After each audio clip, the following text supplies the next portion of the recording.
Hətta deyir ki, üzərində onun barmaq izi var. Aytən Əlizadə, bir dənə açsın zəhmət olmasa mikrofonu. Müəllimə, biz nəyə görə Vaqifə maarifçi obraz demirik? Nəyə görə demədik? Bəli. Biz onun maarifpərvər düşüncəsini görürük. Yəni məktəblərin açılması, yolların çəkilməsi, uşaqların məktəblərə getməsi, yol kənarında çiçəklərin açılması, əkilməsi, həmçinin vergilərin azaldılması ilə bağlı düşüncələrini görürük. Vaxtında xana bunları deyib.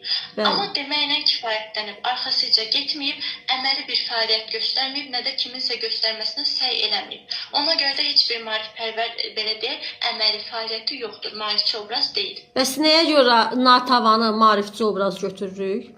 Natavanı. Natavanı götürürük çünki Natavanın düşüncəsi təkcə düşüncə ilə kifayətlənmir, əməli fəaliyyətini görürük. Yəni Natavanın günü, həyatı kəndinin, yerli cəmaatın içində idi. Yəni bütün əziyyətləri ilə özü birbaşa hər şeyin içində olmaq şərti ilə məktəb açdırmışdı Şuşada. Müəllim Seyid Hüseyni qoyur, başqa müəllimlər var idi. Hər gün şairlərlə məclis təşkil edirdi, məclisdə çıxış edirdi, söz etdirirdi, Bəli. Oxumağa uşaqlar göndərir, Bəli. Bəs Bəs Knyaz Xasay maarifçi obraz sayıla bilər? Knyaz Xasay.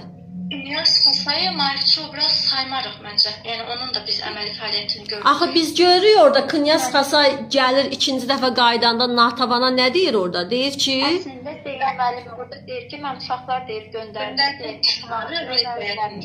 təhsil almağa. Bəli. Mən təhsil almaq üçün göndərmişəm, amma biz görürük ki, o sonacan getmirdi. Artıq sonra deyir ki, məni deyir orada Şeyx Şamilin davamçısı, Şeyx Şamilin davamçısı damğası. Davamçı adlandırırlar deyə deyir, mən artıq deyir onlara görə deyir bu işləri davam etdirə bilmirəm.